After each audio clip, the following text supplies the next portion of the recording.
Sveicinu, mēs tiekamies kā vienmēr reizi mēnesī uz vakara sarunu.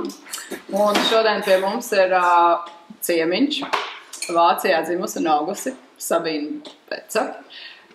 Tiesa mēs ar Sabīnu iepazināmies vakar pa telefonu un šodien dzīvajā. Bet mēs uzrunāsim vienu otru uz tu, bet varbūt tiem, kas te mums pirmo reizi skatos vakar sarunā, ir ieradušies.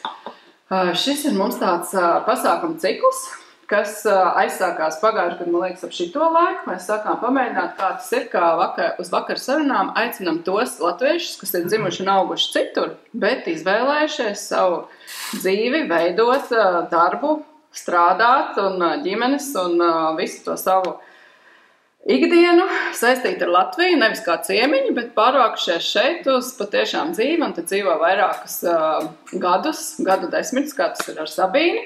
Un tad, jo mums arī kā mazai interesē ne tikai latviešu pasaulē, bet arī pasaules latviešu Latvijā. Kā vispār tas lēmums tika pieņemts dzīvot šeit un atgriezties senču zemē, un kā vispār tās arī atšķirības, kaut kādas tādas kulturālas priekšstatu, kā arī identitāti. Un parasti Sabīna nevajag uztraukties, man te ir tāds jautājums, jautājumu lapas sataisīt, normāli, apmēram uz stundu šitais ir. Brīnišķīgi. Bet, kā mums ies, un tad mums parasti ir tāda kārtība, kā jau tad daži, kas mums ir bijuši, ka mēs ar Sabīnas tā kā uzdošu jautājumus, Sabīna tad atbildēs, viņa nezin, kas te pie jautājumiem. Apzināti, es nemaz vakar nenosūtīju, lai nav, pa naktī jāguļ, tomēr nav vakar uztraukties. Un tad pēc tam būs tās tā kā brīvais mikrofons, kur varēs uzdot jautājumus. Vienmēr jautājums mums uzdod Marianna. Ceru arī, bet sakot, tas tā kā brīvais mikrofons, tā kā jūs visi jūtaties brīvi, un tad varat arī, tad mēs tad turpināsim tādā brīvākā tajā to sarunu. Bet, vienmēr sakot, Sabīna, tātad, tu esi piedzimusi Latvijā, Vācijā. Un tev ir uzvārds vācisks, Bets. Jā, mans vārds ir Sabīna Dagmāra Paulīna Bets. 3 vārdi tev? Jā. Un mana mamma nedrīkstēja latviešu vārdu izvēlēties, jo Frankfurtas pie Mainas dzimstarakstu nodaļa to neatļāva. Tad kāda slavenas toreizējās aktrises Sabīna bija viens, un tā Paulīna bija mana vecmāmiņa. Jā. Un Dagmāra? Tā Dagmāra nezīm, tā nav interesanti, jā. Tā Latvijas nepatika. Nekas tam nav interesanti. Un uzvārds tā, mans tēvs ir no dzimis Frankfurtē pie Mainas, un tas uzvārds rakstās B-E-T-Z, un ielatviskot palika 2 burti pāri, un tad ir to C-A skanīgi. Bet šito latviskojumu man Mincas Latviešu ģimnāzijā bija katru gadu pa jaunu jāiemāc skolotājiem tomēr pareizi transkribēt liecībās, jo viņi mīlēja to visādi izdarīt. Ja? Bet, piemēram. Ar SS un TS un nevis T, vienalga, ļoti, ļoti amizanti variācijas, kamēr es tomēr Enzelīnu paņēmu un viņam tur aizrādīja. Kā vajag latviskot? Kā vajag pareizi izdarīt. Un vienmēr es rakstīju vienalga, kur iekaviņās tomēr to oriģinālu rakstību. Jo es arī tā jutos, gan latviski, gan vāciski. Bet tad sanāk, tava mamma ir latvieta un tētis ir vācietis. Un mamma kā un kad nokļuva Vācijā? Tas ir tik interesants stāsts. Tā varētu teikt, manā mammas līnijā ir pārvākties uz citu zemi ir normāli. Mana mamma dzima Kievā. Un viņas mamma bija bēglis no Ļivas, Pirmā pasaules ietvarā. Un viņi iepazinās ar kā to sauc tagad, strēlnieku no Latvijas, Vilhelm Bugnevits no Latvijas, no Jelgavas, un apprecējās, un man mamma piedzima Kievā tādēļ. Un tad viņi devās 22. gadā uz Latviju. Jā, un mana mamma savukārt 42. gadā aizbrauc uz Vāciju, jo viņai Vācu laikā kaut kāds štucers uzradās, bet viņai tur likās, ka tas jāpārbauda tur, un tā viņa neatgriezās, jo viņas nostāsts vismaz versijā ir, ka neatļāva viņai braukt uz fronti, uz Latviju, un tā mamma arī viņai rakstīja, ka lūdzu nebraukt, jo ir bīstām viņai. Bet tas štuceris tad bija tavs tēvs? Nē. Tas nebija mans tēvs. Tur nebija viss kārtībā. Un mana mamma izsitās, viņa nebija bēgļu nometnē. Tādā ziņā manas mammas stāsts ir unikāls tādā ziņā, ka viņa nebija bēgļu nometnēs un viņa izsitās pati. Viņa bija mācījusies mājās pie mammas kā šuvēja, un viņa šo savu dotības varēja visur izsīsties. Un, mammas stāsts vēl ļoti tādā ziņā interesanti, ka viņa bija baltiešu studentu īpašumā Anaberga, pirmā latvieta. Pirms vispār tāds iestādījums tur bija, jo viņi strādāja pie tā grāfa. Kā aukla laikam. Jā. Nu tā, kādu laikā, kamēr bumbas tur krītus, jā. Bet mamma, kas dzima Kievā, viņa latvieta vai ukrainieta? Ne, viņa bija toreiz, kā kurā brīdī, vai nu polieta, austrieta vai ukrainieta. Viņa runāja tur 4 valodas, kā jau tas tur tajā apvidē bija standarts, un mana vecmāmiņa iemācījās latviski, un viņa Jelgavā bija šuvēja. Jā. Bet tādā, šodien mēs teiktu īstenībā tā kā tādu, kā to sauc, tā kā tā dizaineri drīzāk, jā, viņa bija, bet visa ģimene ziemā drīkstēja tur šūt, jā, līdz. Un tad sanāk tētis, tev ir vācietis un mamma, tad tomēr sevi uzskatīja par īstu latvieti? Viņi sevi uzskatīja par latvieti, jā. Mamma arī gleznoja un dzejoja un bija ļoti aktīvi. Tad, kad viņi beidzot uzzināja, ka Frankfurtē arī latvieši, tas pagāja ilgāk, jo viņi ar mani runāja vāciski. Viņi ar mani nerunāja latviski. Tā kā es latviešu valodu sāku mācīties faktiski tikai 13 gadiem sistemātiski, tad, kad es pati gribēju iet uz Mincas latviešu ģimnāziju. Padomā. Tad nākamais jautājums. Atkrīt, jā. Tad sanāk, ja jūs ar mammu runājat abas divas vāciskas, un tur kaut kādas latviskas tradīcijas tur ģimenē, vai tur kaut kāda dubultā identitāte, nemaz tā pirmos gadus neskāra. Tu biji Vācijā dzimusi, vāciski runājoši. Jā, bet viņi man, tad, kad viņi uzzināja, ka ir latviešu sabiedrība Vācijā un tā ir tuvumā, mamma pat rīkoja Jāņus mūsu ģimenes dārziņā. Uzņēmīga sieviete, un reizē viņa man sūtīja uz vasaras nometnēm. Es biju kādās 3, un tur es jau iepazinos citus jauniešus, un tā mēs gandrīz, jo tie arī sāka iet Mincas latviešu ģimnāzijā, laikam tādu, atceries, varbūt Bertoļu ģimeni, un Rāsu un Lazda, un citi, jā, bijām tādi kā, bet es to pirms tam kaut kā nesapratu, bet tā vilkme bija uz turienu, un kā teica, ka ir jāmācās latviski, un es teicu, jāmācīšos latviski, jā. Nu, kā bija? Tas jau 13 gados tāds jau apzinīgs vecums. Nu, viegli jau nebija, jā. Pie tam es jau arī nerunāju vācu valodu tā kā televīzijā runā, bet es tā frankfurtiešu dialektā runāju. Ko es neapzinājos, un jaunieši drīzāk man prasīja, kādu tu runā, un to neapzinājos. Un tad brauc jau pirmās brīvdienās uz Frankfurtu atpakaļ pie draugiem, un tie teica, kā tu tagad runā? Tu esi tagad kaut kas labāks vai kas?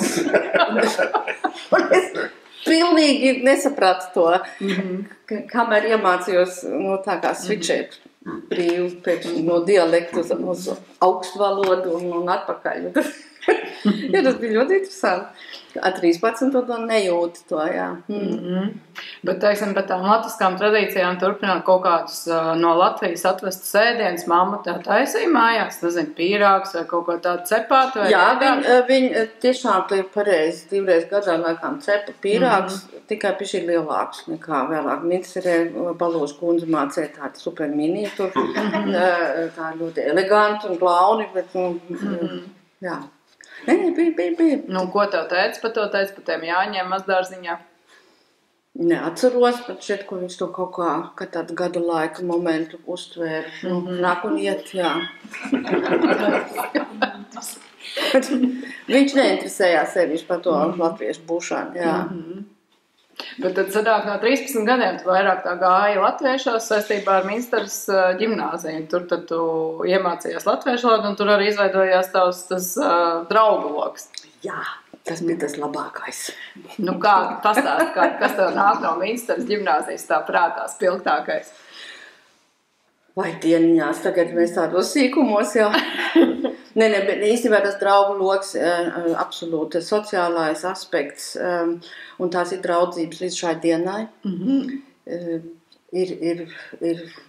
Un kas to piederības sajūtu latvietībai varbūt visstiprāk ir noturējis, jā. Tas ir pilnīgi aizkustinoši faktiski. Nu, bet tāds ir personāžu daļa. Ok, es varu minēt šitāds high-end cilvēku un tādu rasu Lazda. Kāds atcerās, neatcerās, kurš tas jums ir tā. Un ap katru cilvēku ir baigais stāsts, vai ne? Bet, spilgtākie ir, Evits Levits bija manā laikā arī Minsteras latviešu ģimnāzijā, ja? Imants Gross, un pat, bet tad, kamēr es biju skolā, Kariņš bija bišķi vēlāk, jā. Jā, bet arī tas nebija šķērslis, ka mēs jau turējāmies kopā, arī ja tu vairs nebija tieši skolas solī, bet pēc tam mēs jau katru gadu braucām uz izlaidumiem. Tas bija liels sabiedrības mums likās notikums, un tur braucām, un tā bija atkal tikšanās reize ļoti skaisti, jā. Jā, tas sociālais aspekts eben, un kurš ko dara, un tomēr pēc skolas beigšanas nevis arī pazūd pēdiņās, tā teica, no sabiedrības. Un man jau bija tā niknā tēze, kas toreiz varbūt skolas vadošiem cilvēkiem bišķi nepatīk. Mani pārlatviskoja, vai es biju ar mieru pārlatviskoties Minsteras latviešu ģimnāzijā, bet es biju spītīga un teicu, tā, pilnīgi, tas tā neiet, es esmu gan vācieti, gan latvieti, un nav tur tāds vainu, bet es sēžu uz 2 krēsliem, bet apzināti. Un tas arī man ir būtiski līdz šai dienai, jo tā tu arī esi aktīvi. Tu vari būt aktīvs sabiedrībā, gan vienā, gan otrā. Tā kā es vienmēr sev bišķī tā kā tādu tālāk nesēju uzskatīju, jo es mācēju vācu sabiedrībā arī izskaidrot ar to latvietību. Tas bija ļoti grūti. Anekdoti bija teikts, kāpēc tu mācies, vācis būtu vizulēts, tu letieši, kāpēc tu mācies latviski. Ar to tagad nevar naudu nopelnīt. 70. gados, ja, to teica. Un es teicu, ja ne es, tad varbūt mani bērni. Tā kā tā bija liela, tālredzīga koncepcija.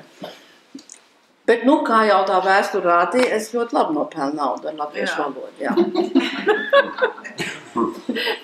Bet tātad tu tās dubultās identitātes apzināti izvēlējies, un tās tev tieši netraucēja, bet papildināja to. Jā, es to redzu kā papildinājumu.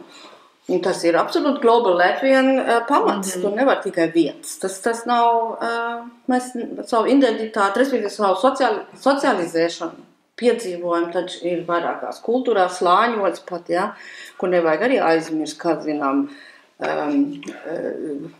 kā mēs sastāvām. Un noliek tad vienu daļu vienkārši nost, tas man šķiet nav pareizi. Jā. Bet, teiksim, tev bija arī vācu draugi. Vai tu tikai, kad aizgāji uz Minsteru, tur vairāk ar latviešiem? Gan tur laika bija arī vācu draugi, dabīgi. Ko tie vācieši domāja par tavu latvisko tādu izcelsmi? Tas bija viņam bišķi nesaprotami, sakāt, tu tautstērpiem, viņam vispār tur kaut kādu kostīmu gājienu, viņam gan to nesaprat, jā.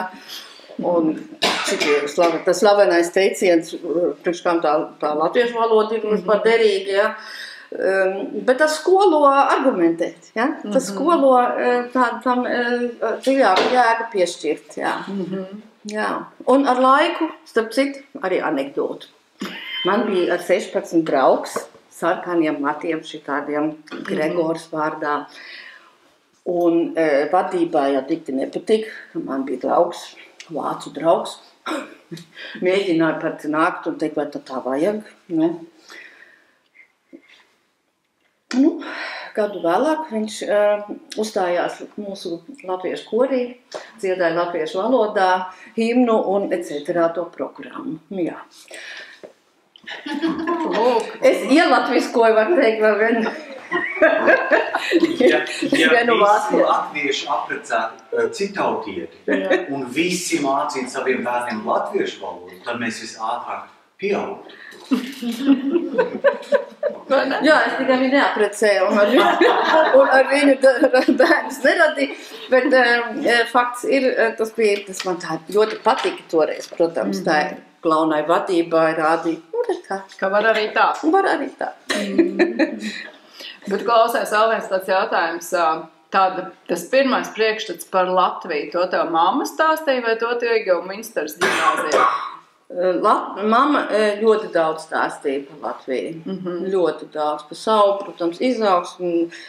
Tas man ir ļoti dziļi veidojis tie stāsti, jā, kā bija tā reālā dzīve tajos gados. Jā. Tas ir ļoti spēcīgi. Jā. Bet tāds kaut kāds, tās sajūtas vai tas priekšstats par to nedomāju. Es tā domāju, tu esi piedzimusi Vācijā un tā Latvija tomēr vēl aiz dzelzs priekškara un faktiski viņi tikai veidojās no tādiem mammas stāstiem, jo tētis jau no Vācijas nāca. Teiksim, kaut kā, ko viņi tev stāstīja? Zinkārīgs jautājums. Ko mēs stāstīja? Jā, faktiski, kā izdzīvot Jelgavā, ja tu nebija no turīgā aprinda. Viņa jau, kā saka, amatnieciski bija mājās tā šūšana, ka viņi nedrīkstēja iet uz augstāku izglītību, jo tas būtu brālim piešķirts, teiksim, mēs pazīstams problēmas.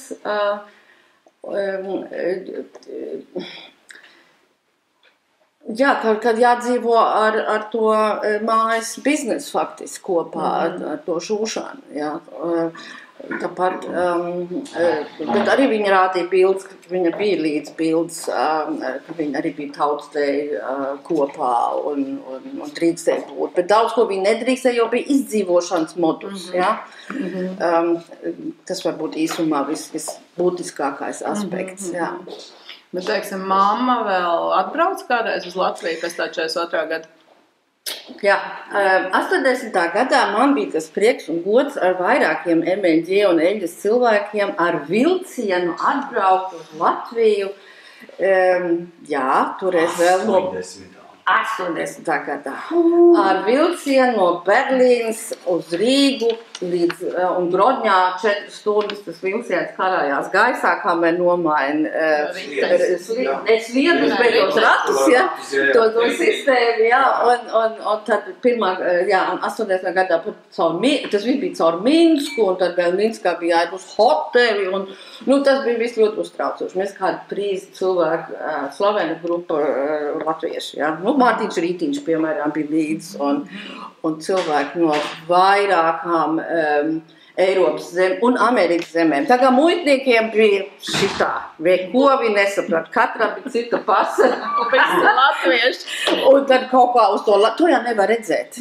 Amerikāņu vācu pasē to neredz, bet viņi neko nesaprat. Šitas te maisījums tur tajā ceļojuma grupā. Tas bija arī nav neviena garumzīme, neviena iksnā. Protams, ka nē. Tāpēc, ka nē. Francijas pasa, blakus viens no Amerikas, tad Nē, nu, bet tā bija. Jā, tas bija ļoti Bet amizanti. tad jūs braucāt veseli tādu no ģimnāzijas organizētu grupu, un māma tev arī? Nē, tas bija nākamā gadā. jā. Nākamā gadā vēlreiz ir tāds Harijs Zauriņš no Hamburgas. Viņš strādā vienā ceļojuma birojā, un viņš to organizēja. Un tur bija daudz MG, eļas cilvēki, kas nav, nu, kā kurā posmā, un arī daži, jā, es mēģinu tā izdomāt, nu, tas tagad nav svarīgi, ja. Ļoti, nu, viss kaislīgi latvieši tā rupa varētu runāt, un tā arī nākamā gadā, 81. gadā, es savu mammu pierunāju. Kāpēc pierunāt, jo braukt uz to Padomu Savienību, vai ne, atbalstīt ar D-marku to Padomu Savienību, tas, nu, īstenībā ir no-go, ja. Tas bija pilnīgi negāja viņa filozofija kopā, bet es pierunāju. Un doma bija, ka viņi var satikt savu brāli un viņu dēlu, jā, bet īsi pirms tam viņš tomēr gāja mūžībā, tas ir nokavēts bijis, jā, bet, nu, viņi satikt ar draudzenes un to visu, jā. Tik agri tikt, teiksim, es pat netiku 89. gada 23. augustā uz to Baltic Way, tur bija jābūt intensīvām pazīšanām. Nu, bet vēlreiz, tas bija ceļojuma birojs, Hamburgas ceļojuma birojs, kas to organizēja, un zināja, kā oficiālo to Padomu Savienību šitā dīli jātājas. Mums bija turismu vīza, mēs bijām dabīgi hoteli Latvijā tur tajā būdā, un dabīgi, jā, tas bija ar visu oficiālo programmu, un ko kas un uz sēnīt arī braucāt? Nu, bet dabīgi, nu. Visu šitā standarta programma, tur bija gulēt, ja neviens negulēja, jā, tā bija. Nu, skaidrs. Un dažiem jau bija radi un draugi, man jau relatīvi maz, jā. Bet daudziem mēs visur apkārt, un tad bija jāiet uz teātru, kaut kādu izrādi, protams, iemniegi, nu, tā bija. Bet klausies, Sabīne, tu vienmēr esi bijis tāda sabiedriski aktīva arī, jo ģimnāzijas laikā tu biji tajā, tātad, latviešu studentu kopā.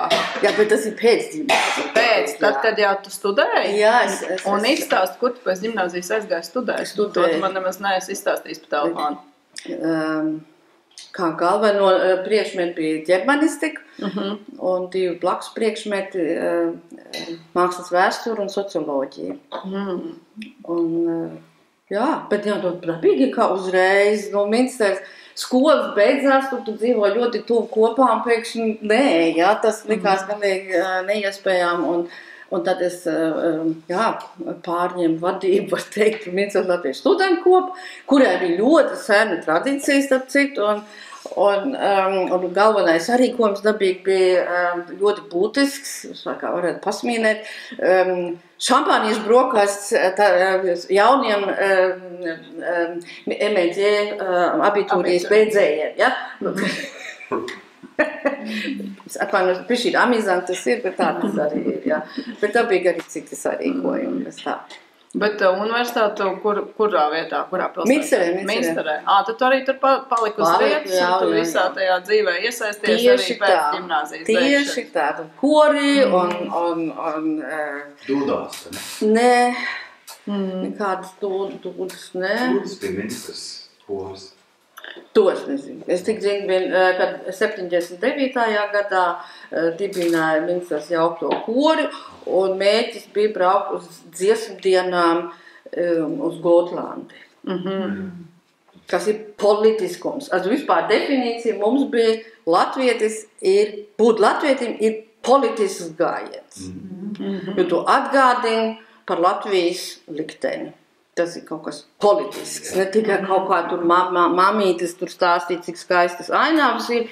Nē, tas ir kaut kas ļoti nopietni politisks. Tādā garā. Jā, bet tāda tas ir. Kādām gribēju stāstīt, kur un kāpēc tavu mamma runā tik jocīgi, un kāpēc viņi tur vispār ir, tas jāmāk izskaidrot. Tas ir politisks moments. Bet jūs arī devāties uz demonstrācijām politiskām vai paši rīkojāt? Gan. Tieši tā.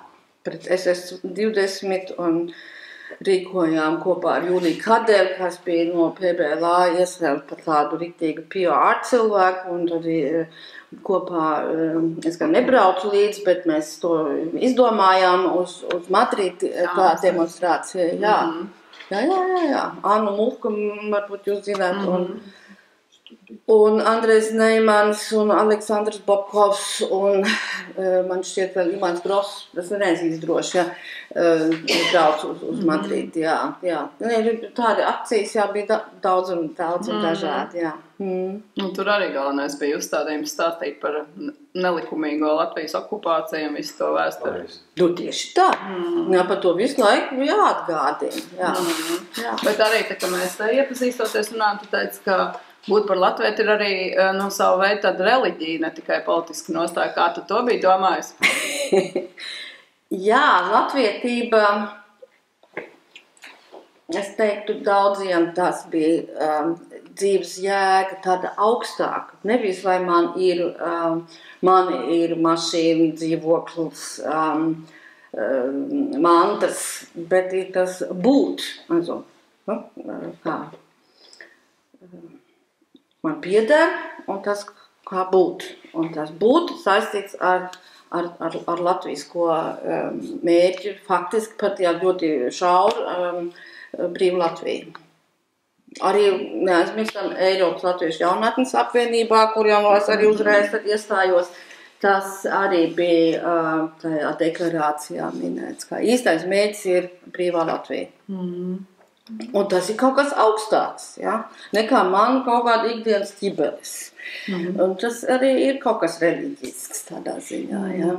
Un tad arī visādas ķibeles nav tik nozīmīgas īstenībā. Viņas ir un nāk un iet. Jā, bet tā vaduguns ir tā. Vaduguns ir brīvā Latvija. Protams, tagad būtām Latvijā tas ir varbūt savādāk. Jaunas definīcijas ir prasītas, jā.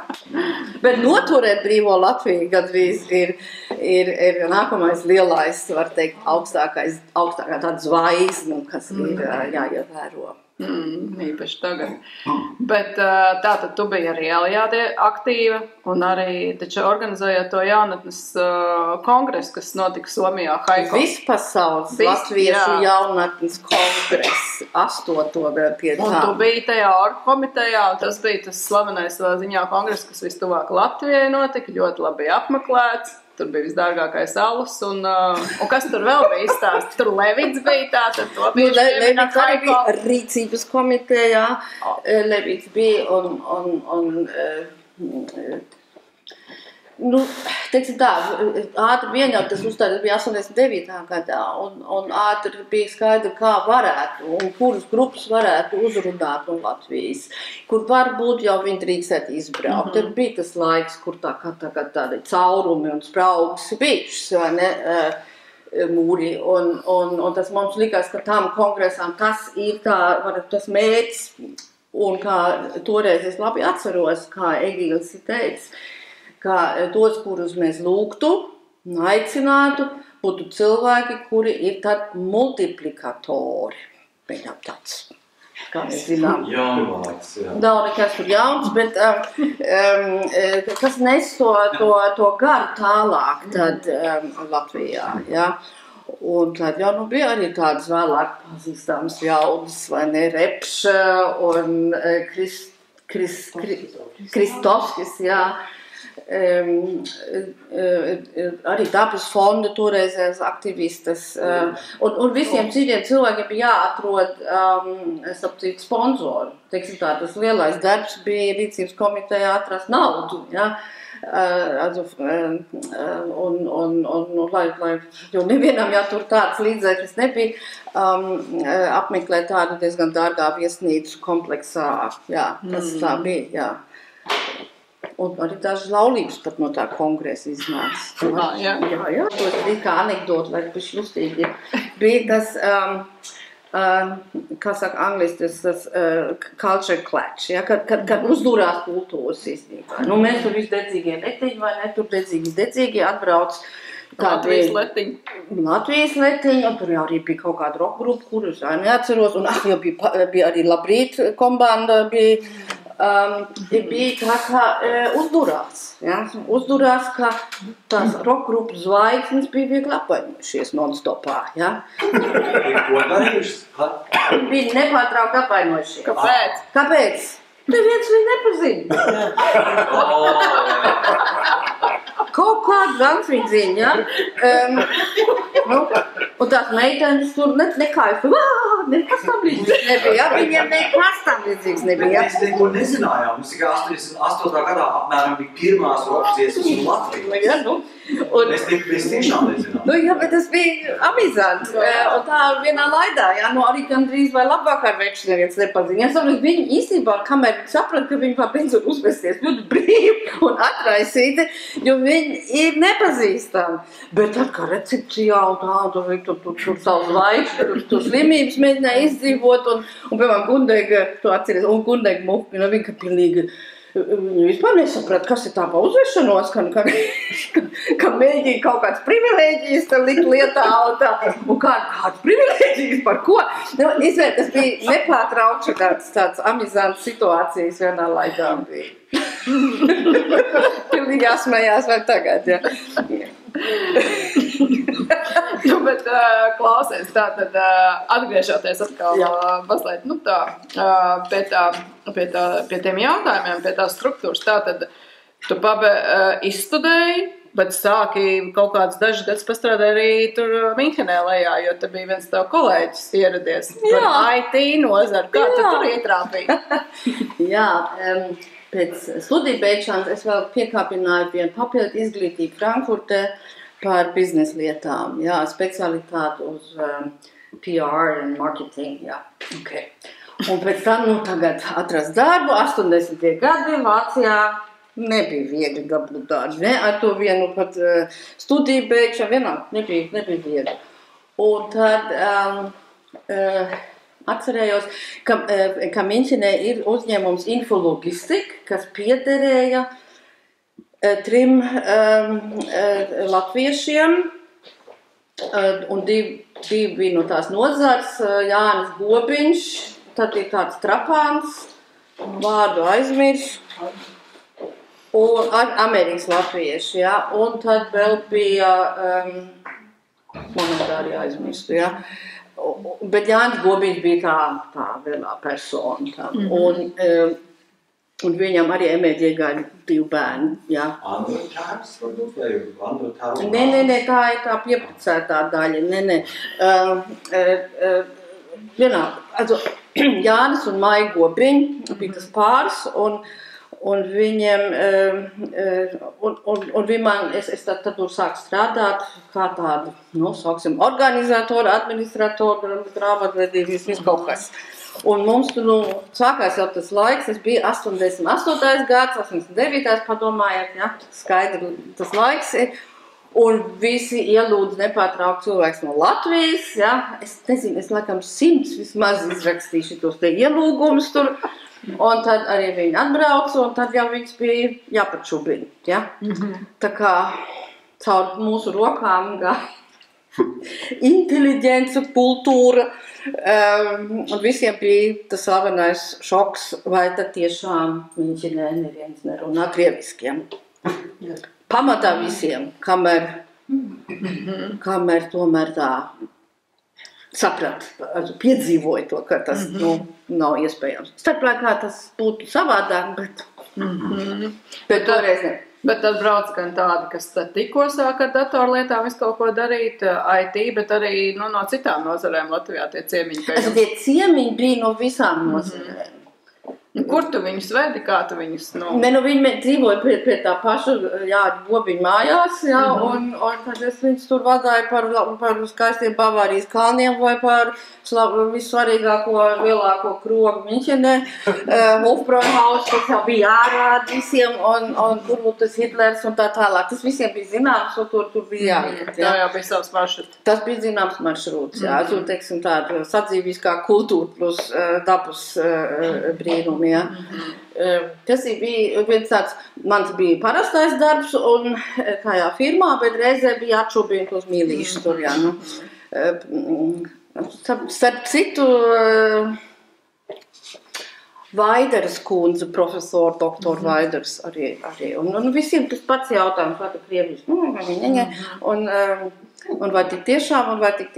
Un es visus iedevu instrukcijas un pa bodēm pats sūdīju. Un viņi to nesaprat, kā var būt, ka no darba nevar iet vienkārši prom un cilvēciski rūpēties par to nabāk padomu cilvēku, kas neorientējās. Un viņi to nesaprat. Un es viņam teicu, tu mācējies ļoti labi, te ir karte, te ir 20 pfenīgi, tur var zvanīt, un tu var un kur mēs esam, un veikalos tev nav jārunā, te tikai jārāda un jāvēl naudu ārā, un viss notiek. Es tā diezgan primitīvi iedrošinājoša, un visi atgriezās laimīgi, jā. Bet tas birojs bija centrā, jā. Tā kā viņas tiešām nebija tālu un bija vienkārši, bet viņi jau bija dabīgi uztraukšies, jā. Bet jā, tu tad esi to paspējis, kā pašapziņa ceļās. Tas ir skaisti redzēts. Bet klausies, tas tā tad bija droši vien 91. 92. gads īsti pirms Nē, tas jau bija 80. Vēl ātrāk? Tas jau bija tajās te beig jau bija šķirbas jau no vaļām ievīši. Jau lēnām varēja apmaiņot. 89. mierīgi un 90. un man šķiet, kura vēl viena tāda anekdota iznāk, vismaz viena. Bet es tūlīt par lietiško. Es tagad tikai aizmirstu gadu. Laikam tas bija 89. Kad Tautas fronte dibinājās? Kurā gadā? 9. Mēs ar Uldi Ziemeli no Kanādas, viņš strādāja arī infologistiku. Bijām kursos par par kopējāmiem aparātiem. Mēs mācījām viņus uzbūvēt un taisīt, un mēs aizvedām uz Tautas fronti ar manu Volkswagen Polo Tautas frontē pirmo kopējāmo aparātu. Caur visu DDR, caur visu Baltkrieviju, caur uz Latviju. Es taču dzirdēju, ka tu arī pa gabaliņiem, ka nedrīkstēji visu aparātu. Un ka 80. gados burtiski bija tā kā James Bond. Tas bija arī James Bond, bet mēs tikām cauri. Bet mums bija jāuzbūvē. Jūs visu vienā skapītas bija uz jumta, un tas aparāts bija. Jā, un tad, kā paldies, tad bija toreizējais Tautas frontes ārlietu vadītājs. Kāda viņš tagad saucās? Štruns. Jā, bija jāiet vakariņās, jo viņam īstenībā nesaprāt, kāpēc mēs to darām, viņam likās ļoti bīstām. Jurkāns, kad ļoti bīstām un vai, un mums likās, tas adventures, by cool, vai ne? Mums likās superīgi, jā. Līdz šai dienai, kas par stāstu, jā. Bet arī cik nozīmīgi. Un nozīmīgi, un dabīgi, mēs to arī vēdēs, atceries, lielā zvaigzne, kas mums jau bija, ko visu nedara lielā zvaigznes, jā. Tā kā to reliģija nav nemaz tik nepareizi. Jā, bet kāpēc infologistika, ko viņi nodarbojas, viņi bija tāds sistēma analīzes uzņēmums, jā, un Gobiņkungs toreiz strādāja pie Siemens, kā liels tās nozares speciālists, un viņam bija viens projekts Oldenburgā, tas ir pie Brēmens augšā, un uzdevums tur bija Künstlersozialkasse, tas ir sociālā mākslinieku apdrošināšanas uzņēmums, paliels, un tur jaunu IT sistēmu. Un tā kā tur viņi to pārņēma no viena jau iepriekšējās uzņēmuma, kas tur kaut ko salaid grīstē termiņš, un pie Bundestāga bija jādabūna tur termiņu, un lieli uztraukumi, un Gobiņš domā, pilni Latvijā ar IT cilvēkiem, viņiem to var darīt.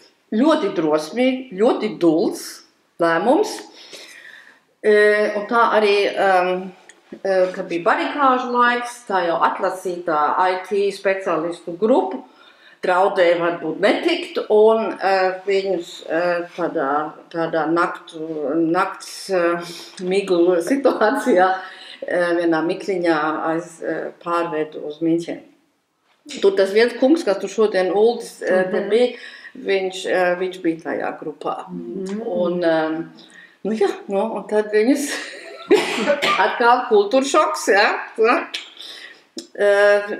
Mēs tos kungus un dāmas ieģērbjām, frizierējām, uztaisījām pa šikiem cilvēkiem rietumu skatā vismaz un aizvedām uz Oldenburgu uz to apdrošināšanas headquarter. Jā, un viņiem jau pirmais skats, jūs ziniet, ir viss, vai ne? Jā, izskatās pārliecinoši.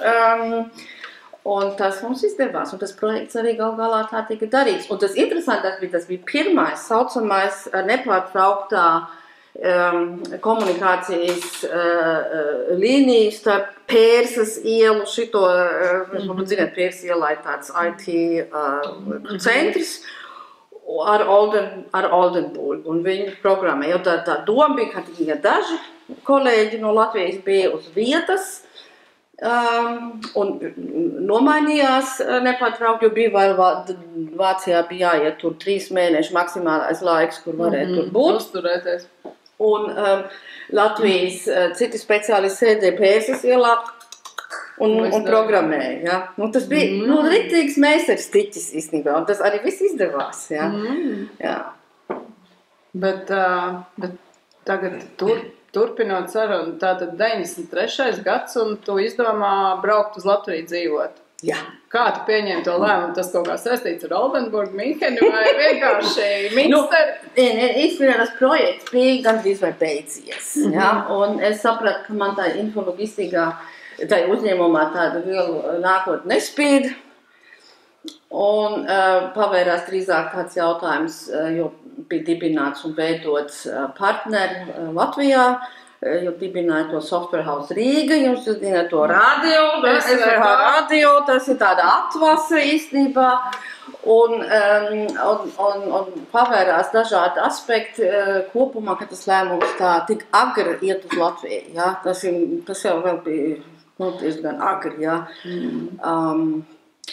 Jā, bija arī tāds ļoti auglīgs projekts, man jau arī dēls radās tajā projektu laikā, un man likās, ka tas jāaug tam dēlām pie tā tēva tuvumā, tas bija arī ļoti motivējošs aspekts. Arī vēl bija tāda motivācija, kāpēc ik agri tādu soli spērt, kā jau manā ģimenē tas tā ir, ka dāmas dodās uz citām valstīm, kas man likās, kāpēc ne. Un es vienmēr gribēju īstenībā savu uzņēmumu kaut kādu, jo es neesmu liela struktūras paciešams, ja, lielām struktūrām. Un man vienmēr bija Minsterē tāda brīnišķīga skolotāja, doktora Austra Rudzītis, uzsvēru Rudzītis. Un viņa ar savu piemēru, ka viņa sabūmotā Vācijā mācēja priekšlaicīgi saskatīt iespēju par lētu naudu, piemēram, zemi nopirkt, ja, un citas lietas viņa bija ļoti proaktīva. Un man likās, ja, tad, kad sistēma sabrūk, tad ir tā iespēja. Pārmaiņu laikā. Šitāds, viena sistēma sabrūk, otra nāk. Tas tādiem, enerģētiski spēcīgiem cilvēkiem ir īstais laiks, ja. Vācijā bija bezdarbs īstenībā, ja, un tagad vēl ar mazu bērnu ļoti garlaicīgi, ja.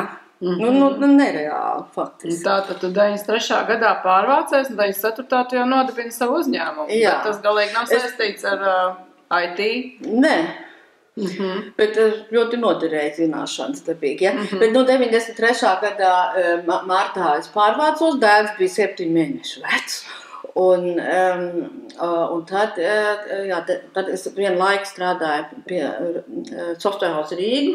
Tur bija kā, var teikt, šodien tā sagādas daļas, tur viņam jau tur pārbūvē to ēku tur Skansas ielā. Tur vajadzēja jau visu kaut ko organizēt un pirkt un meklēt un piemeklēt. Bet tad es arī sapratu, ka tur arī nespīd vairāk tur man. Jo, vajadzēs, ja, lielās organizācijas, tomēr ļoti galvās ir padomju vērtības, padomju sociālā uzvedība. Tas tur es tā priecīgi nepaliku. Un es izdomāju ne tikai, ka savu uzņēmumu dibināt, kas jau ir izturēts, vai bija rekets un viss kaut kas, ja, padomājiet, ja. Svarīgākais man bija savu mikroklimātu izveidot.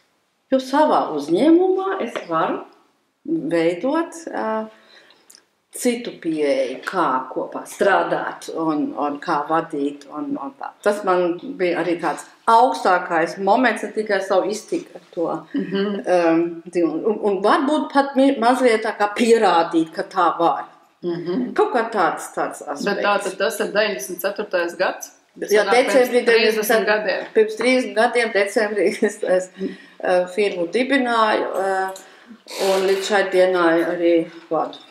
Bet kā tu izdomāji, tātad tie, kas nezina, Sabīnas uzņēmums nodarbojas ar logu un durvju furnitūru, un tā ir tāda diezgan tāda specifiska niša, kā tu izdomāji šajā jomā strādāt? Jā, tas ir atkal interesanti, ka SVH, kas būvēja, tu pārbūvēja to māju, tur Skanses ielā. Tur tas celtnieks atnāca pie manis un nolika man uz galdu tādu plāksni ar 2 caurumiem un vienu tādu, nezinām, rokturu, ja. Sabīna, tu vai man sagādāt 5000 man vajag. Tev 10%. Okay. Cool. Kas tas ir? Es tā lāga arī nezināju, bet to jau visu var uzzināt. Tad atradu Vācijā uzņēmumu un viņi tur ļoti priecīgi, man ir 5000. Pēc otrās reizes jau viņi saka, Sabīna, bet uz kundze, vai tā jūs negribētu varbūt to darīt regulārāk un pa īstām, tāds pārstāvs? Jā, varbūt, man tas vēl tā neaizrāva tā tēma, tas ir fakts, bet tad arī šamiem bija ciemos, viņam bija jaunais tirgus, cool, vai ne? Un tad labi, to var darīt, bet ja jūs finansējat līdz to noliktavu, tad jau mēs varam par to padomāt. Es biju nešpērtni, diezgan tā zalopa tajā ziņā, bet tas jau ir ļoti labi, tā kā zalopa vienmēr palīdz, jā. Dažiem nepatīk, zalopa ir tāda ļoti brīva, nekaunīga gandrīz. Ja jūs maksājiet... Ir arī citi. Toreiz bija tik daudz iespēju un tēmas, par kuru varētu dibināt uzņēmumu, ja? Makli, ja? Kā to saka, es nezinu. Milzīgi daudz. Un tad nevajag izlemt, kur tagad mēs darīsim. Bet šis tādiem... Tirgus mans pēc, ja? Kaut kur, kas ir atvērts. Tiesā. Iespēju bija milzīgi daudz, bet es pie šī paliku. Jo es ar tiem piegādātājiem ļoti labi mācēju. Un izrādās, ka gandrīz tās nozars piegādātāji pārsvarā ģimenes uzņēmumu. Vadošie ir Vācijā vienā zināmā teritorijā, bijušā Rūra apgabalā, varētu tā teikt. Un viņi tev redz un viņi tev saprot un uzreiz līgums ir ar vienu rakstiski, ka visiem pārējiem ir shaking hands, tas ir tad skaidrs, apmēram. Var uzticēt. Mans mazliet tiešais stils biznesā ir kā vajag. Noderīgs. Jā, viņam neuztrauc, ka mazliet varbūt par daudz tieši, kur maigā latviešu dvēseli viegli apvainojās, bet tajā nozarē tas ir tieši, ko vajag. Viņam ir skaidrs. Viņi var orientēties. Ja? Tas saka, tas iet, tas neiet, tas man patīk vai nepatīk. Tas tā arī ir. Nav aplinkus neko. Un tas, īstenībā tas, ko man parasti pārmet, te bija pēkšņi, ko vajag, jūtos ļoti labi.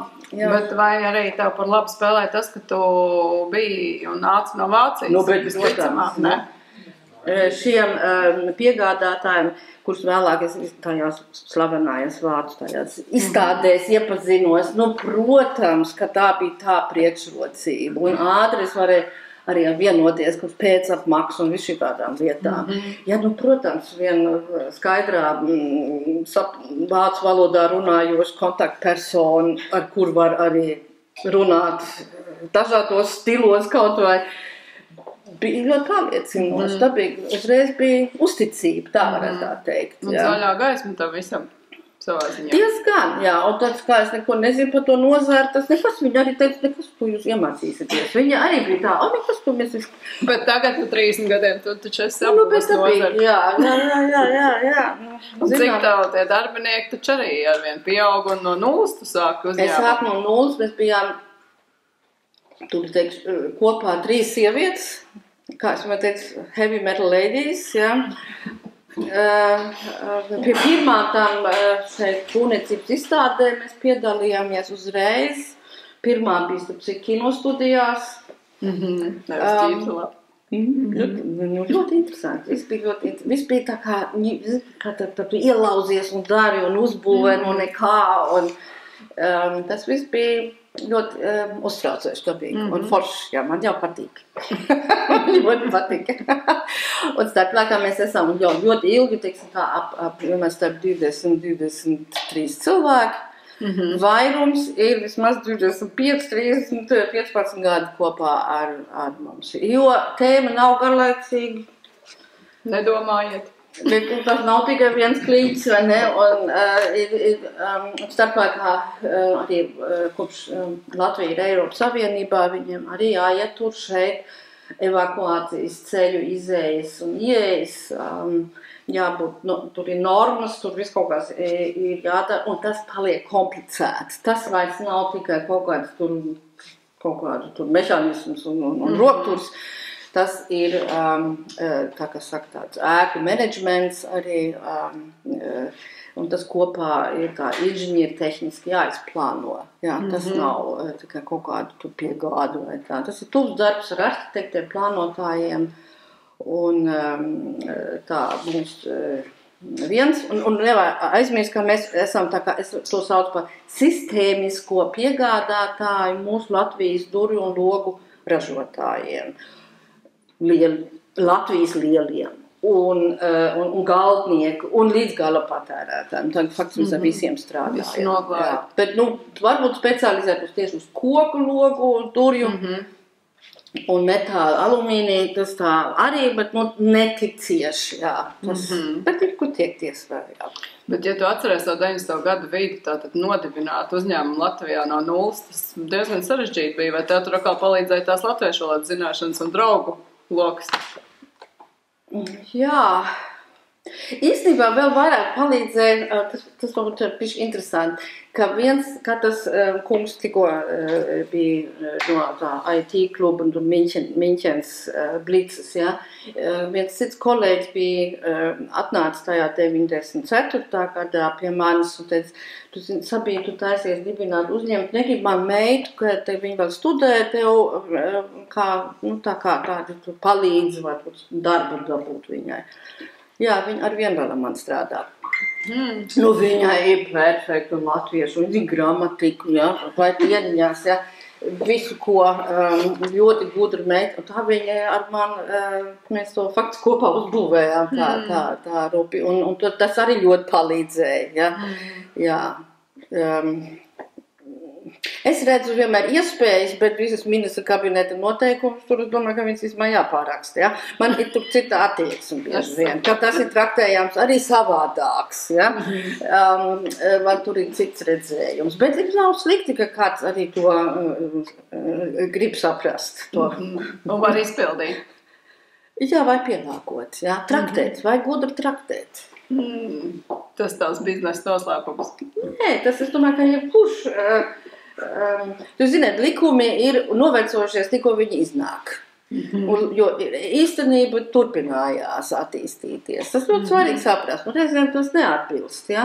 Un tad ir pareizi, tas nenozīmē apiet kaut ko, bet realitātē atbilstoši traktēt. Tas ir... Mēs esam arī ļoti lepni uz to, ka mēs visos gadus maksājam smuki uz nodokļus, visi ļoti oficiāli. Ja ir pensijā, ir normāla pensija, starp cik, es tikko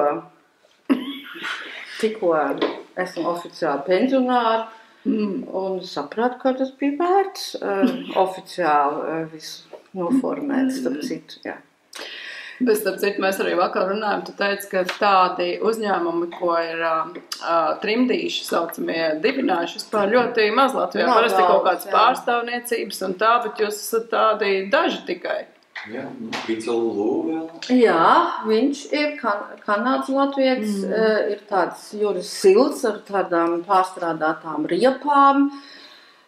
Ir juristi gan. Kundainis Matīs. Visi šitie juristpleķi, jā. Bet tāda, kas tam, teiksim, tā reāli tirgo ar tirdzniecību. Nu, sauksim, kaut vai tirdzniecību, nu, nav daudz. Jo arī trimdas mūsu vecāki, domāju, latvietis nav tirgotājs vai kaut kā inženieris, ārsts vai kaut kā skolotājs vai tā. Nu, ir kā tas ir kaut kas fuj. Šī bija tāds. Pareizi, aies. Tā apmēram dabīgi, jā. Bet vēl noslēdzot šito 90. gadu tēmu, kā to visu atbrauc uz Latviju, nodibināja uzņēmumu, bet, rēķini, tev bija mazs bērns, un tie 90. gadu dzīves apstākļi, es arī atceros no savas bērnības, un tā diezgan skarbi bija, vai tev bija viegli iedzīvoties Latvijā? Nē, es biju briesmīgi pēc tam, es biju neizturām laikā, man nebija viegli pieņemt daudz praktiskie momenti. Nu, piemēram. Ar visu savu pozitīvo iztaru. Tagad tas jau varbūt ir amizanti, bet īstenībā tas jau bija hardcore. Īstenībā bija smagi, jā. Es pie vienu uzkopēju pirmos 3 mēnešus, lai gan dzīvoju pie Andra Pērkona, jā, toreiz tas bija centrā.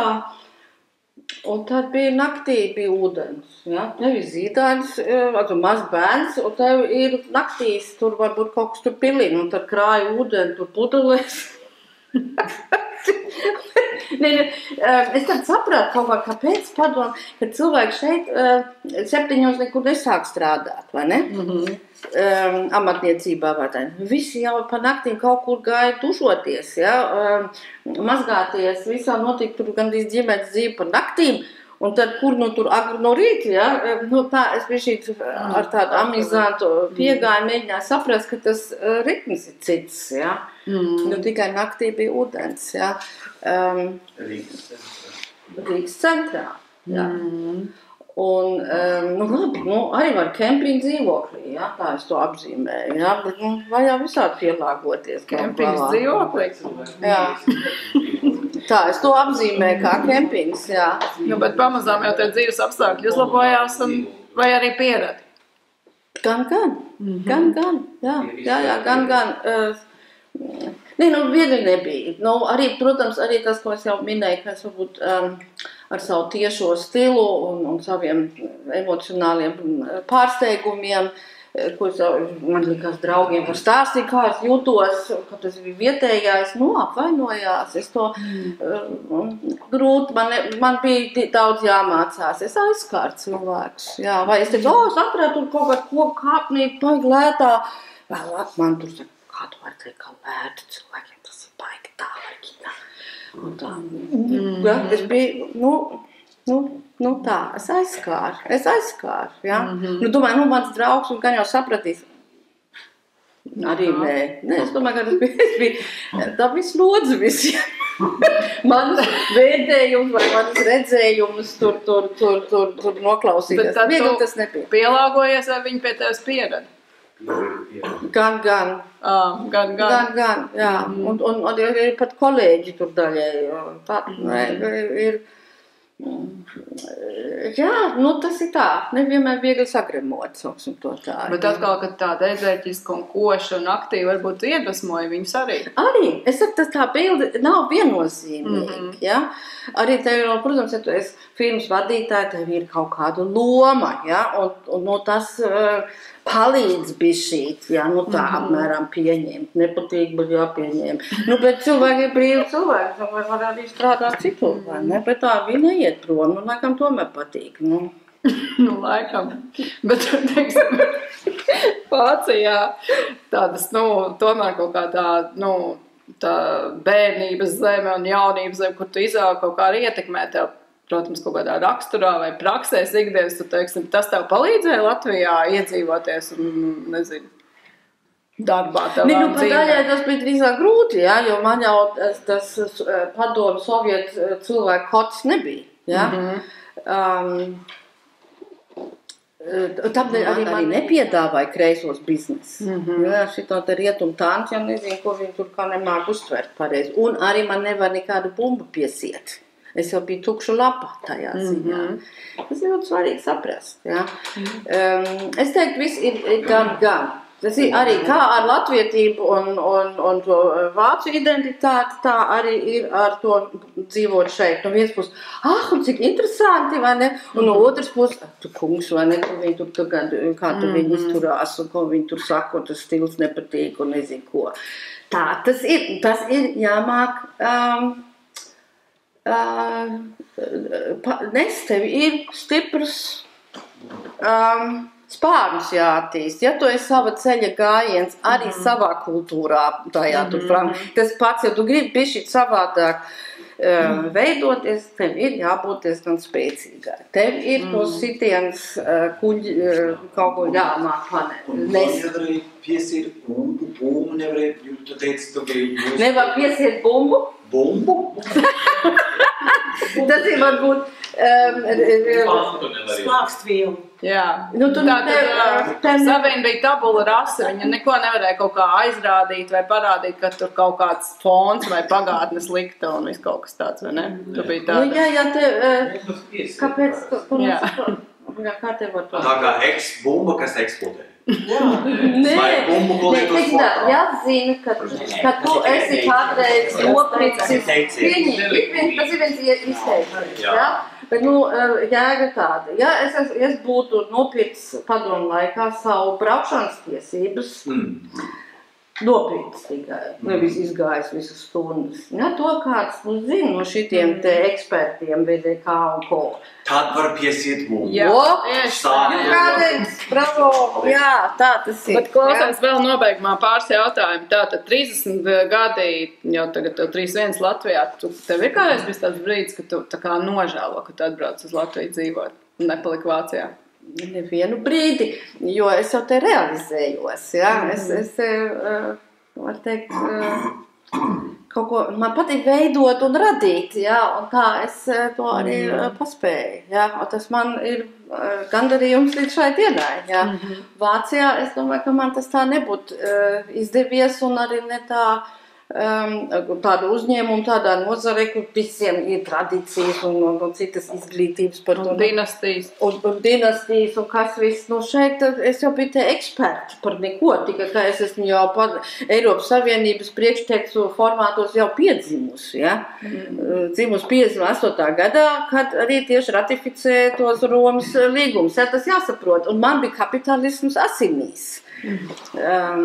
Nāca jau, es pat man pienāca cilvēki, taču ir, es domāju, te cēla tādā nozīmīgumā pirmajā gadā, kad bija Banka Baltijas, nāca cilvēki, ko man darīt? Vai man tur investēt naudu, vai ko jūs domājat? Un saprotat, cilvēki jau bija nulle par tādām lietām, kas ir prātīgi, un tie visi gudri cilvēki, visi tie IT cilvēki, ja. Ziniet, tas ir tā kā uz kazino iet, ja. Jūs gribat, lieciet tik, cik jūs gribat arī nodzert nākamā, ja. Pazaudēt. Tad ielieciet tur 100 iedivās, ja. Bet tev jābūt mieru to zaudēt, jo tas nav nekas drošs, ja. Kā mēs tad arī dzirdējām, ja. Pārliecinājām. Un tāds, īstenībā piešķir tev, vai ne tikai man, arī citiem tādu auru, ka tu esi kaut kas tur, ka tu baigi zinošais par kaut ko. Ja, īstenībā nevēlu, ja, tā dzīves pieredze daļai, bet bijām jau jauni, es biju 30 vidū. Nu, ne tik jauni, bet arī ne tik erudīts varbūt daudzās lietās. Ja. Bet tas viss bija uztraucošs, tas viss bija skaists. Bet, dūls, tā bija. Bet forši. Ļoti. Bet klausās vēl tāds jautājums arī te mums sarunā izskan arī vizītkartē, kad mēs tev pieteicām šo pasākumu, tu jūties gan kā latvieti, gan kā vācieti. Nu, tā kā, bet kur tad, kā tu raksturot, kur ir tavu māju sajūta? Māju sajūta man tagad ir šeit. Nu, tu domā šeit? Šeit, Latvijā, Rīgā, un arī man vēl ir lauku māja. Jā, kā katram latvietim tev ir. Jā, darbīgi. Es esmu glābus vēl vienu māju. Jā. Un kur tad tev ir lauku māja? Pie Taurens pagastā. Piebaldā. Jo es esmu atvedis, es diezgan bieži ar mašīnu toreiz braucu, 80 beigās ar mašīnu. Un kad pirmo reizi es braucu no caur Daugavpils uz pa Vidzemes augstiem, tur bija nepatraukšu tās mājas, tas jums bija šitā iekrits. Nu, ļoti daudz, un man likās, vai dieniņās, ja. Ai, mums vismaz vienu māju jāglābt. Šitāds uzstādījums, ja. Nu, izdevās, ja. Un pat mammu vēl atvedu, un mamma arī, un tad viņš saka, vai es atbraucu gleznot, un viss skaisti, ja. Bet, nu, tad, tomēr, Dieviņš sauca mammu pie sevis, un tēvs vienu gadu vēlāk. Saka, es jau biju brīvs sieviete, saprotiet, ja. Tas ir skaisti, nu. Un man ir viens no maniem dzīves moto ir Zentu Mauriņas brīnišķīgais izteiciens: iedrīkstēties ir skaisti. Mana mamma man tā. Nevis uzdrīkstēties, tas ir no ārpus, bet iedrīkstēties no iekšas. Un tas ceļ. Tas ir ļoti brīnišķīgi. Un šatad, ka man arī bija šī zaķa pastāvs tur uznāk, tad es atceros un tad saņemos un izdaru. Nu, brīnišķīgi. Tas, man liekas, arī iedvesmojoši citiem. Jā, bet uz tavu jautājumu vēl ar to dzīves identitātes. Jā, es šeit pamatā klausos nevis Latvijas radio tik daudz, kā drīzāk Deutschlandfunk. Jā, es spēcīgi, var teikt, plašsaziņu līdzekļu daudz, es esmu vācu vidē. Jā, ar dažādiem iemesliem. Kā tev vācu valodu sanāk izmantot daudz? Ikdienā, tas ir labs jautājums. Pašreiz netik ļoti daudz, jā. Protams, sazvanoties, kas tagad ir izdevīgi, kā tas bija ļoti grūti, un ceļot bija 90. ļoti dārgi. Nē, nu, jā, ir kā ir, bet nekas, nu, var jau sazvanīties un pie šī buldurēt pa vāciski, jā. Un ir daži trījums latvieši, kur mēs jau jaucām valodas, ļoti patīk, jā, bet, nu, ko nedrīkst, mums jau audzināja, ka nedrīkst, bet tas ir cool, jā. Visi jaunie anglicisti bija ļoti daudz. Jo, bet ar man bija drīzāk tā ģermanismi, jā. Jā, bet nu, mums jau diezgan daudz latviešu valodā tiem ģermanismiem ir saikni vēsturiski. Bet vēl pašās beigās, pirms jūs varat visāds jautājums uzdot, nu, varbūt samīt jūs dzirdējis, bet mēs 2026. gadā taismies vienu nākamo izstādi gatavot par māju garšu, kas ir tā latviskā garša visur pasaulē, ne tikai Latvijā. Ar ko tev ar kādiem ēdieniem vai smaržām vai garšām asociēs latviskā identitāte? Nu, vai kas ir tavs mīļākais ēdiens latviešu? Tas ir labs jautājums. Es nezinu. Dilles? Nē. Man ir atbildi šim, bet es tās... Nē, tas ir labs jautājums. Man ir atbildi. Buberts? Ne par to ēdienu, bet mums vienai trījums rokgrupai bija dziesma Tēva grāmatu plaukts. Un tām grāmatām ir īpaša smarža. Un visiem veciem onkulīšiem, viņiem visiem bija Jānis Rainis un viņiem bija Aspāzija. Bet garša? Tu smarža. Jā, nē, nu, es tur te nevaru neko iepriecēt, izvāt, nu, labi, tu mans pēc pīrādziņa, jā, bet tā man tas nav izkops, jā, es esmu mazliet, es asu ēdienu mīlu, jā. Bet no Načos Grandes, ko iepazinos te blakus lidojošā vardē, kas jau arī eksistē te 30 gadus, nevajag to aizmirst, un nu, es ākstos tagad, bet bišķi tas ir tā. Bet, teiksim, es drīzāk atbraucu ar visādām pavāru grāmatām, kas tiešām nav rosols tur, kas jau bija visur. Nacionālais ēdiens, kas ir Spānijā, Russian salad saucās, jā. Kaut gan es iemācos, kāpēc viņi to tik ļoti mīl, jo tur nevajag visi zobu mutē, jā, tur varēs tā panovīt, jā. Es tad kaut kādā vienmēr to sapratu, kāpēc tas ir tik, ka nav jākož, vai ne, tas ir tā. Bet teiksim, no Vācijas, tev ir kaut kaut kas tāds, kas, nu, tā bērnības garša, ka tu aizbrauc uz Vāciju, vienmēr kaut ko atved vai aizēji pagaršo? Jā, No. Handkäse mit Musik. Tas ir tāds siers, kas te neeksistē, ko iemarинē un ar sīpoļiem ēd. Frankfurts. Frankfurts zaļā mērķa, Frankfurter grüne Soße. Frankfurter Grießsoße, wie die Frankfurter sagen. Tas bija frankfurtiešu dialektā. Frankfurter Grießsoße, jā. Ko jau ģētas ir ēdis, jā. Nu jā, te jau varēja. Nē, es te pat arī sēju, tās ir 7 garšaugus, un es viņus te visus te nevaru dabūt, un tad es viņus iesēju, audzēju, un tā uztaisīju to mērci. Zaļo mērci uztaisīju. Labi, kaut ko atvērt, jā. Labi. Bet jā, labi, paldies.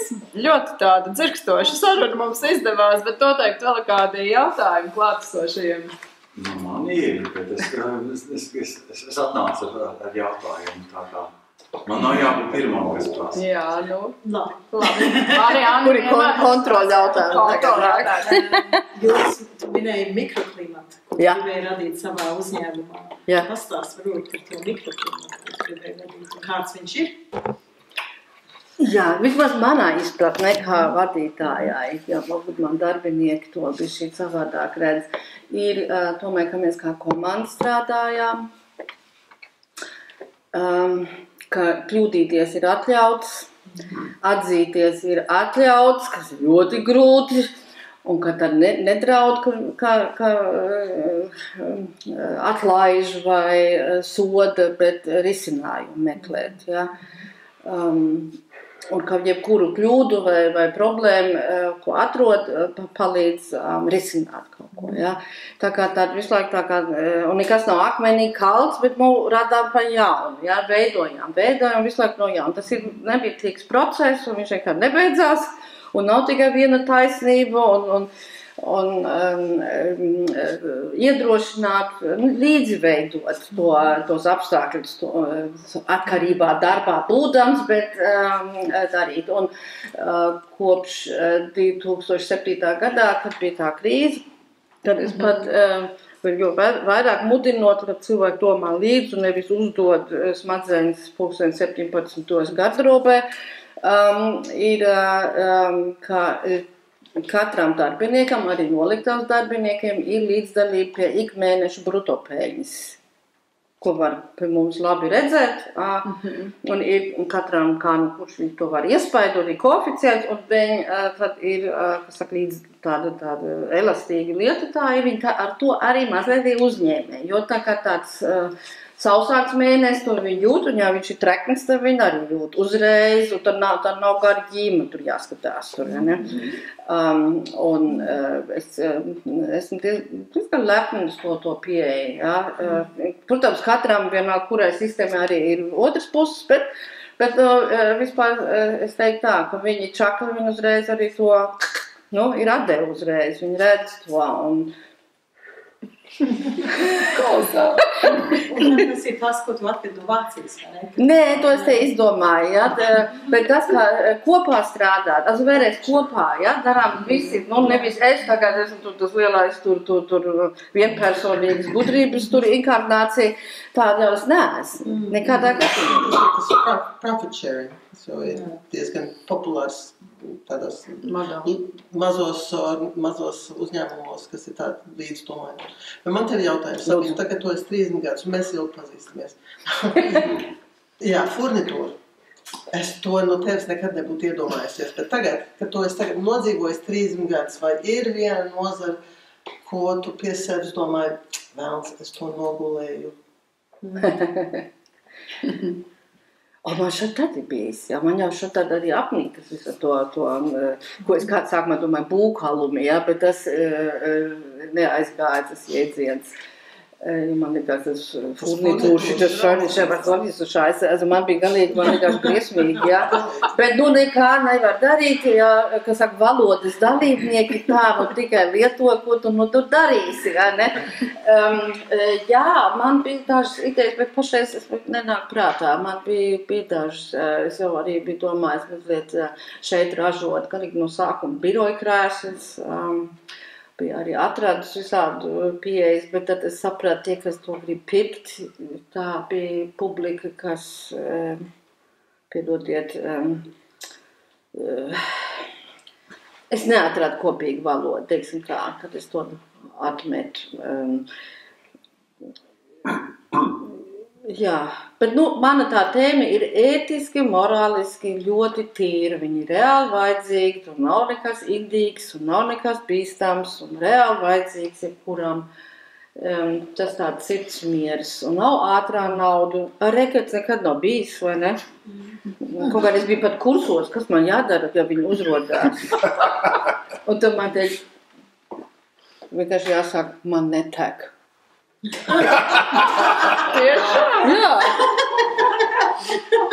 Bet jebkuram zobārstniec kantorī, viņi aizgāja, tur ir nauda, jā? Bet džeki vienmēr zina, kur piķis ir, jā? Tur viņi ir. Pie manis tajā nozare nevar ātri bagāts palikt, jā. Ātri nē. Man netek. Bet klausies, kā jums gāja pandēmijā? Tīri nekas, jā. Mēs kaut kā aizdzīvojam, tīri okei. Viss, ko bija jāizgudro, lai visus noteikumus ieturēt, bet cilvēki jau kribināja savās mājās. Tagad, kas bija sen sarakstā, ja, kad jāpieliek plautiņu, un tur jālabo tas un jālabo tas. Nu, visi tur bija, visām sievām, beidzot tas vecs bija mājās, ko varēja likt pie darba, ja, un pasūtīja, mums jau ir ieveikals, pasūtīja sirsnīgi, jā. Un, jā, nu tā bija ar ierobežojumiem, pie šaubām, bet, nu, pārsteidzoši okei, jā. Jā. Mans jautājums ir šī tāds kā puzlis, jā, un varbūt jūs to varat piedāvāt kaut kāds risinājumus. Es teiktu, es neesmu šajā jautājumā viens cilvēks. Es esmu, vismaz kaut kādi kārtīgi 100, teiksim tā. Pie 20. gada rudenī es atvācos ar savu meitiņu, un, pat tās minēja, to, kas, es teiktu tā, vismaz 100 ģimenes aiz manīm būtu atvākušās uz Latviju, ja Latvija būtu izvēlējusies kaut vai Zviedrijas ceļu sakarā ar Covid. Neizdarīja. Bija smagi ierobežojumi un graujoši sabiedrībai un uzņēmumiem. Labi, tad tajā laikā neatvācās šūtas. Šobrīd atkal sāk. Es varbūt esmu vienīgais bijušais trimdnieks 71. gadā dzimis. Tu gribi kaut ko signalizēt? Uzdod jautājumu. Ok. Es biju domājis, to izdarīt ar bišķiņu ar ievādu. Bet ir gan sabiedriskais un finansiālais, un kaut vai neviens manā vecumā nav no bijušās trimdas atvācies uz Latviju. Tā nav taisnība. Es esmu piemērs. Es esmu dzimis jūsu gadā. Es esmu atvācies. Es esmu.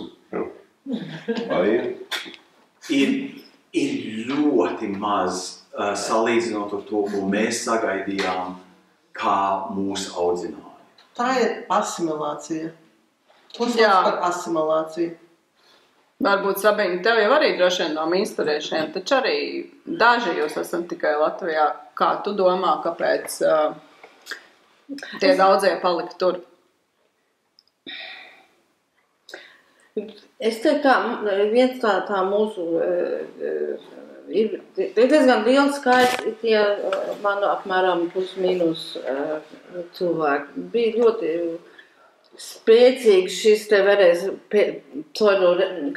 reliģiskais aspekts, augstākās vērtības, plus kā 80. gados mītnes zemēs bija ar to darbu grūtāk. Gan Amerikā, gan Vācijā, Eiropā. Bet es ļoti svarīgi saprast, ka tiešām tas sauc eksistenci, jo pamatā cilvēki arī iet tur, kur viņi var nopelnīt naudu. Tas ir ļoti standartā, ja, uz savas ādas. Man bija šī uz savas ādas. Kā es izdzīvošu, kur arī varbūt ir darbs tāds, kas man riktīgi aizrauja un patīk.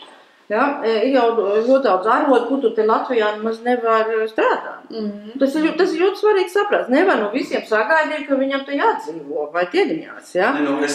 Un, ja tu spēlē tagad ar to pandēmiju un Latvijas politiku, ka viņi varbūt atlaidījās, tas implicē tagad tavu jautājumu te, varbūt.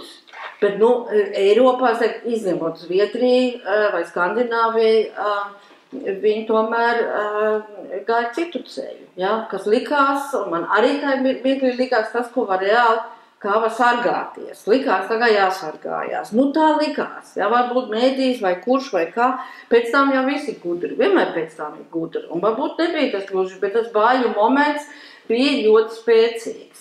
Arī kāds nav vienmēr pasaulē, mēs to zinām, labākais padomdevējs nav bailes. Ja? Bet viņi nostrādāja ļoti. Ja? Bet es īsti negribēju iedzināties tajā tēmā, jo vienkārši bija tas, ka daudzi gribēja atvākties šur. Ja? Un šobrīd atkal tā kā skatās. Un es teiktu, ka arī jautājot, tā kā jūt tādu sabiedrisku savstarpēju naidīgumu.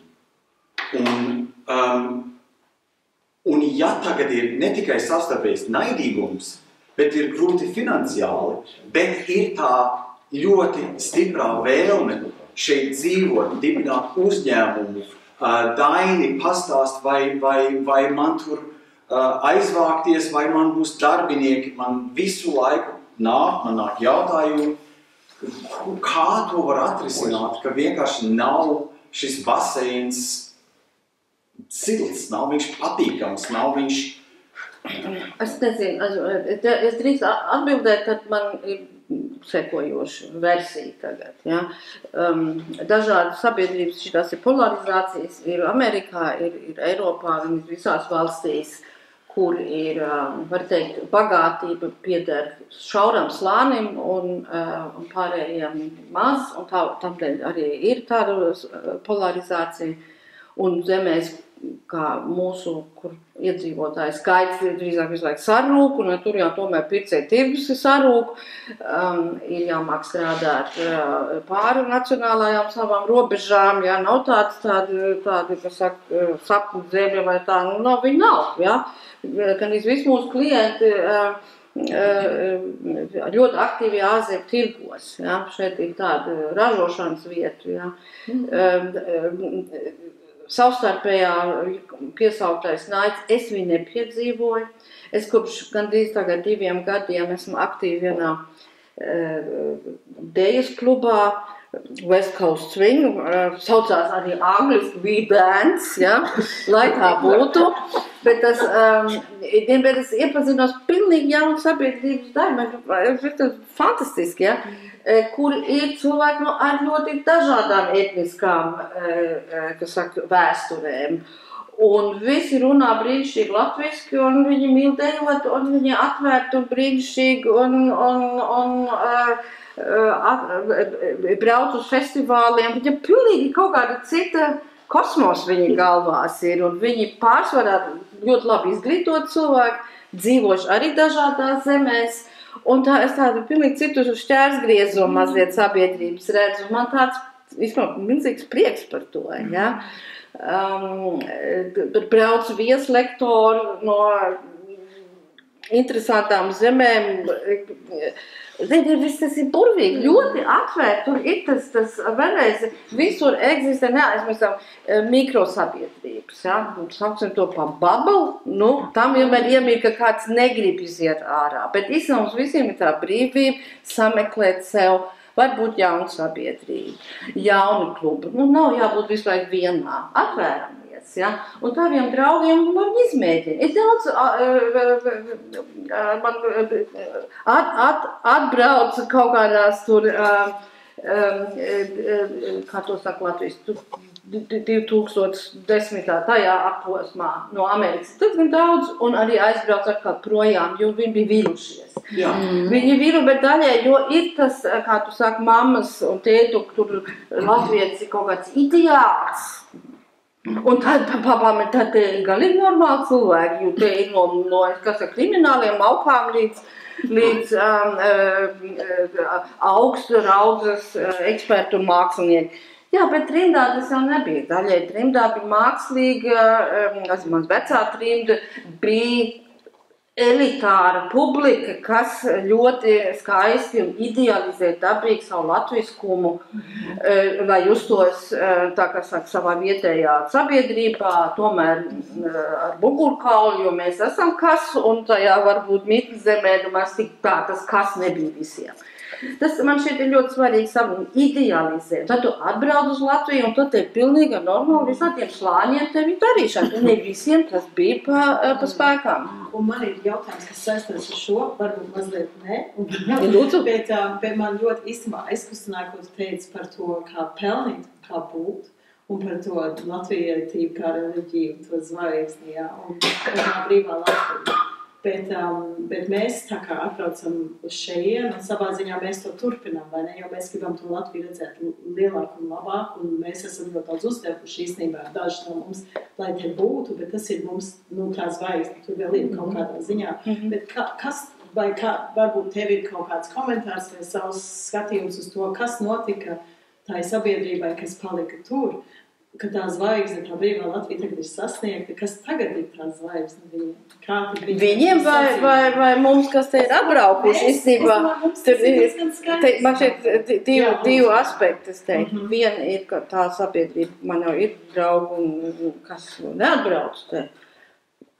Vēlreiz ir daži profesori kādā nozarē, kur vienkārši te nemaz nebūtu iespējams strādāt. Arī tas ir, man šķiet, jāpieņem. Un viņiem jau, viņi savā starpā runā latviski, jā. Viņi brauc uz visu kaut kur un savus draugus un runā latviski. Īstenībā viņi dzīvo savu latvisko dzīvi, varētu teikt, par to pa jokām. Kad laulības pār viņam ir suns,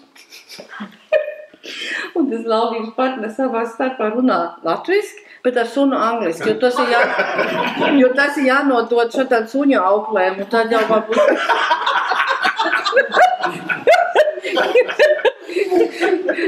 Pārsmīties, labi, humors jau jābūt, jā. Piedodiet, bet tas ir labs, jā. Un kā mēs, kas ir atbraukuši, un Latvija tagad ir brīva, un tagad īstenībā visi paletī, īstenībā forši, jā, nekas nav paletī. Tagad īstenībā ir jāsāk darbs uzturēt, jā, ka viņi paliek ar vienmēr brīvu, un kāpēc viņi arī tepat veidojām par vietu, kur man šķiet ir svarīgi, ka mēs, ka visi sabiedrības daļas, slāņi jutās piederīgi. Piederības sajūta, nevis, man bija šī tas nacionālais netrāp to, jo sabiedrībā dabīgi dzīvo cilvēki ar ļoti dažādām etniskām tur, kas saka, foniem, vai kā tu varētu tā teikt, nevar tikai uz to nacionālo. Viņš faktiski izlaiž diezgan daudz cilvēku, viņi tad nejūtās piederīgi. Ja? Tā ir cilvēku motivācija, viena no lielākām ir piederības sajūta, ka tu jūt, ka tevi pieņem. Un to var sasniegt arī dažādi. Ja? Pārāk, kā mums te nesen Eļa 50 rīkoja sajiet ar jaunās Nacionālās bibliotēkas vadītāju Dagni Baltiņu, ja? Un te bija vairāk cilvēki, kas mazliet prasīja, kā tad viņi grib, kad, tā maniem vārdiem tagad, kad varbūt vienu otru izstādi vai piemēram, vairāk atvērties, kā skolas reāli, katru nedēļu brauc skolas un klases uz to Nacionālo bibliotēku, un viņi tā piesaista, ka nav tikai tas elitārās plīvurs tur ir, ja?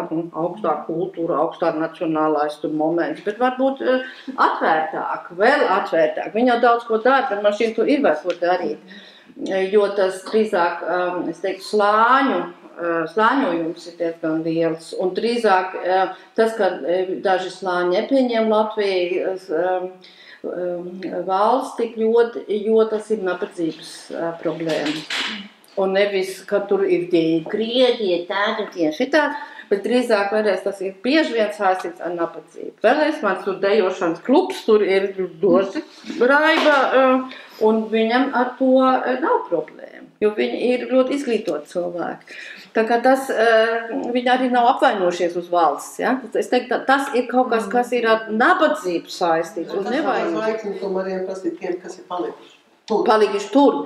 Nu, varbūt, ka viņi vispār turpina latviski runāt, ja? Un varbūt viņi viena daļa atbalsta Latviju savādāk, ja? Viņi baidās te atbraukt, ne visi jau arī ir tik uzņēmīgi braukt. Nu, to nevar visiem sagaidīt, ja? Un cits varbūt mīl tur kaut ko citu, nu, atļauts mīlēt. Nu, kamēr tā ir tāda zvaigzne, kamēr tā jau varbūt ir neatkarīgi no savu atrašanas vietas, ja? Tas ir, jā, tā, ātrumā. Viņš lasu grāmatas, grib būt līdzās, brauc regulāri uz Latviju. Jā, vairākus cilvēkus zinu, taču jūs arī ziniet, kur viņi nevis brauc uz Maļorku, nebrauc vienreiz gadā, pat no Austrālijas regulāri uz Latviju. Tur, nu, pavisam.